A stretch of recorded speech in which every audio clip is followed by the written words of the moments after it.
Hi everybody, thanks so much for stopping by my channel today. It's Audrey, and today I am sharing a page for our monthly Stash Bash YouTube hop, where a whole bunch of YouTubers get together and pick an item from our stash to scrap with. So by the looks of it here, I bet you can guess that our theme this month is our stamp stash.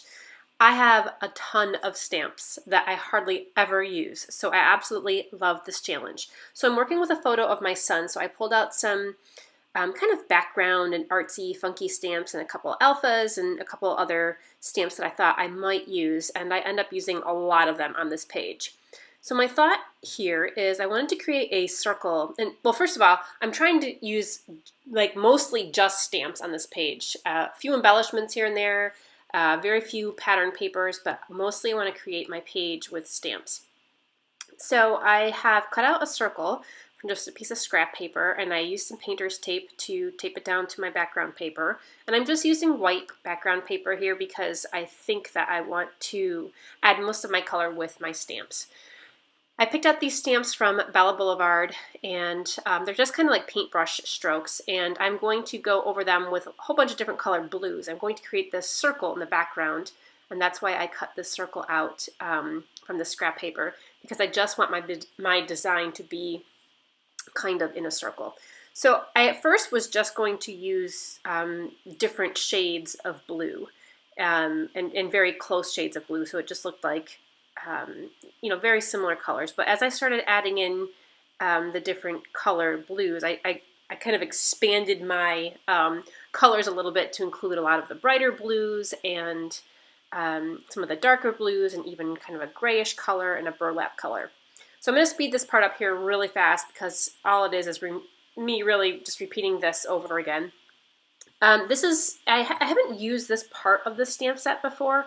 So a lot of times when I get a new stamp set, I first stamp the stamp with some Versamark. I think it helps the ink stay better. And you can kind of see that I don't get great coverage with some of the colors here.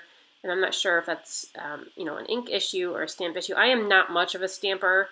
So as far as like certain techniques or the correct way to do things, I don't know if I do it correctly, but this is the way I do it. This is the way it works for me. So anyway, I love how that looks. It kind of looks like bricks, and I hadn't intended that to be that look at first, but I love the way it looks. So I wanted to fill in the white areas where I didn't have any stamp lines, so I just went with kind of like a little sponge dauber and sponged some light blue ink among those lines in between the stamped areas.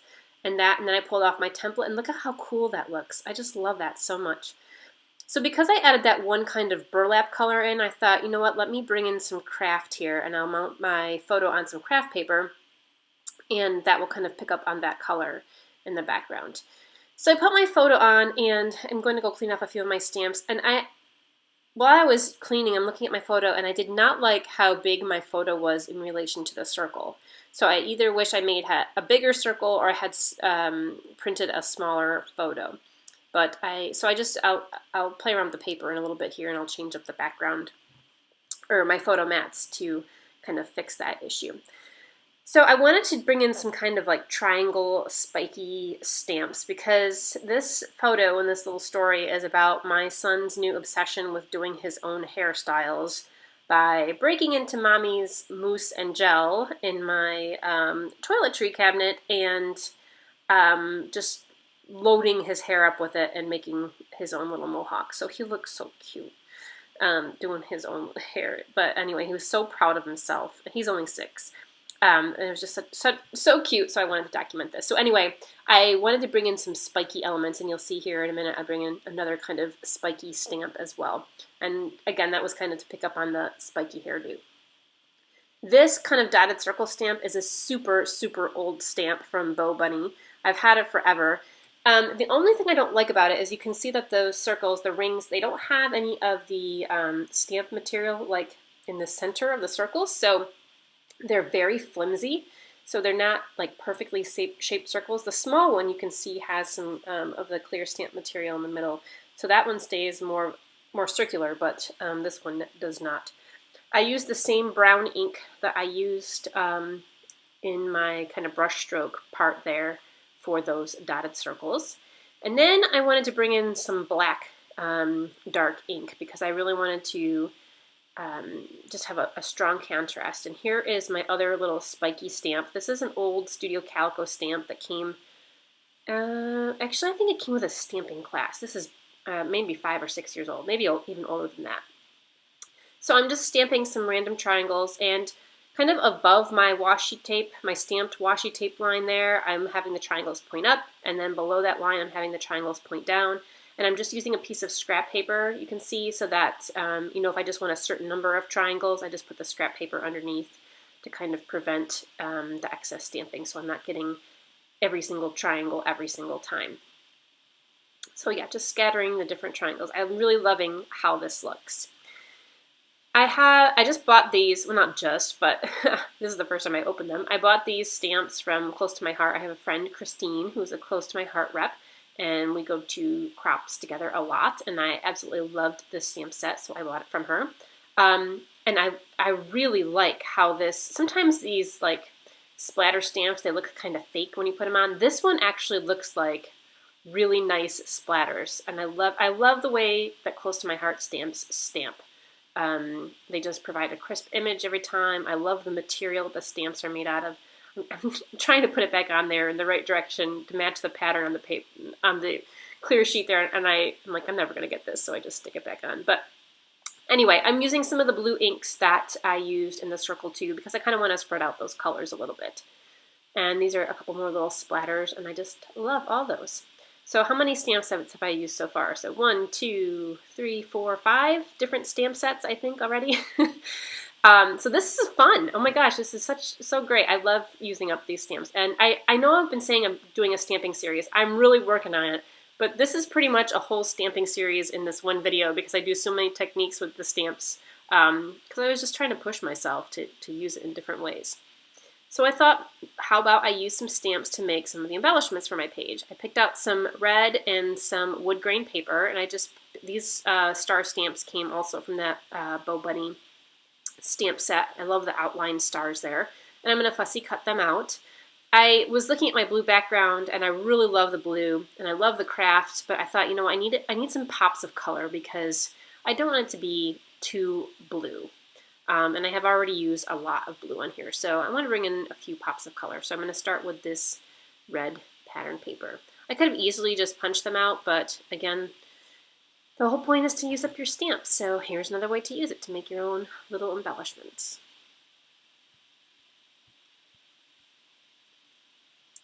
And some of these I stamped black onto the colored papers, but when I fussy cut them out, I kind of left a little tiny border around them so you can still pick up on the color a little bit.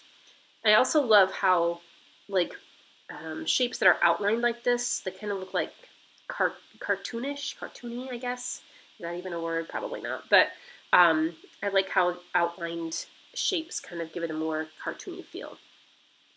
So I wanted to bring in some more color along this horizontal line here. And I first had that triangle paper. It was way too busy with the background. So then I flipped it over and it had this kind of minty color on it. And I thought that looked nice with the blues. And then again, I'm thinking, you know, it's still too blue even with the red stars. Let me bring in some bright yellow. And I was inspired to bring in the yellow from the yellow triangles there in that little strip of paper you see. By the way, that paper is from the Crate Paper Cool Kid collection, which is their latest boy collection. Well, from last year. And then I'm going to go back and I first picked kind of a mustard yellow, and it was not the right color yellow I wanted, so I went back with this little bit lighter yellow. And I'm going to stamp along that edge again. And still feeling like I need something else there. So I'm going to rough up these edges a little bit because, you know, the whole rest of the background is kind of this distressed, artsy, you know, brush stroke and look. So I wanted to rough up those edges a little bit too. And then I'm going to bring in an even thinner strip of yellow paper. And I love how that just grounds that photo and just seems to just really bring it all together. And then I went and stitched over it with some black thread, again with the zigzag pattern. To bring into the spiky element. And you can barely make out that I went around the stamped circle too, the large circle. I went around that with kind of a minty green thread as well. And I splattered some Seafoam High Swap Color Shine because that was kind of a good blending color between the yellows and the blues, kind of that greenish blue. And now I'm going to start embellishing because I really like the way that this background has turned out. I felt that for my embellishing, I really needed to use some dark, really dark, black obviously, and other bright color embellishments without a lot of pattern because the background is very busy. So I'm going to try to, you know, put on embellishments that are not too busy. Not a lot of words, you know, simple shapes, simple bright colors. By the way, I don't know if you can tell, but on my photograph on my son's forehead, I had ink on my fingers and I picked up the photo and I left a big ink spot on his forehead. So I tried to erase it with an eraser and then tried to wipe it off and it did not work. So you can see it's kind of like actually a little pink now. It's because it got wet. So I ended up having to print a second photo because this one has a big ink spot on his head. Okay, yet another stamp set, another close to my heart stamp set. I think this one's called This and That. And it's so like these really cute phrases that kind of go along with the words this and that, and they have different fonts. And so I stamped This Is So Stinking Cute. I thought that was kind of fun for this page. And again, using just the black because I wanted to really have something that contrasted against the very busy background. So I'm placing these things on my photo, but I'm not really gluing them down yet because I know I'm going to have to print another photo. So I'm just going to kind of play around with stuff for now and see where I want to add it all in later. This is the Cocoa Vanilla You Rock collection. This is the die cut pack from there. So I'll pick out a couple things from there. And I picked out a rubber tag, the one that says awesome. That is from the same line, the You Rock collection. The green word that says yay is from Crepe Paper, the Cool Kid line. And because I had that green there, the word that says yay, I just added in a green star at the top of the photo and then an arrow that has green on it to the right because I didn't have that color green anywhere else and I wanted to create a visual triangle with that color. So as usual, I know I'm going to add a little label sticker to the top for my date. And I'm not going to do too much more embellishing at the top because, you know, most of my embellishments are going to be around the bottom of the photo. So you may have seen my photo magically change sizes. That's because I printed out a new one. It was slightly smaller than the original, but, you know, pretty close to the size. So the mat I had cut out still worked. And I'm going to go ahead and start gluing some things down here, securing some things down. I love the Cool Kid title. I love that the letters are filled in. I know some people don't like that, but in this case I like it again because I think, you know, the solid black color against the very busy background really makes it stand out a lot more. I added some photo corners to the photo. Those are chipboard from the U-Rock collection. I'm using glue dots to hold down these rubber accents. And then I added some twine, obviously, to the awesome tag there. And again, glue dots for this rubber charm as well, the arrows, or the arrow. And then just some 3D foam squares for my stars. I end up changing out the craft one at the bottom just because I thought I wanted to have more red down there, and the craft, there just wasn't enough red in the bottom right of the page, so I wanted to bring some more red down there. And I am not quite done stamping yet. As a matter of fact, I still use 3 more different stamps on this page. So I think when it was all said and done, I used like 12 different stamp sets on this page. I'm not sure, I have to go back and count for sure, but I really busted through my stamps, my stamp stash. So because this story was about his hair, I thought, how could I incorporate the word hair into the title? So I just found this, another stamp set. This is another close to my heart one. I think it's called Classroom Alphabet or something like that. And I just thought to put cool hair kid. So I just took the word hair the letters for the word hair and stamped it there. And I love that that font is another very simple font kind of to go along with the other stickers there. And then I thought, let me add in some journaling lines too. So I stamped this stamp with black, and then I do one stamp off the page so that I can get a lighter stamp on my page. I wish I had even done it one lighter as well, because I don't like how dark those lines are, but anyway, it's fine. And then the last stamp I use here is my date stamp, which I usually use on my pages anyway. So I guess I kind of stamp a lot if you consider a date stamp a stamp, because I do use it on every page. And I added my journaling, and here is the finished product. I'm kind of proud of myself for using as many stamp sets as I did, and I love the layers and the colors that I used, and I think it all came together pretty well. A little bit busy, but still a fun page. So thank you so much for stopping by for the YouTube Stash Bash, which again happens the 20th of every month. So stay tuned for next month. If you would like to continue along with the hop, your next stop is Marsha's channel, and you can click here for a link. So have a great day, and thank you so much for stopping by. Stay scrappy, my friends.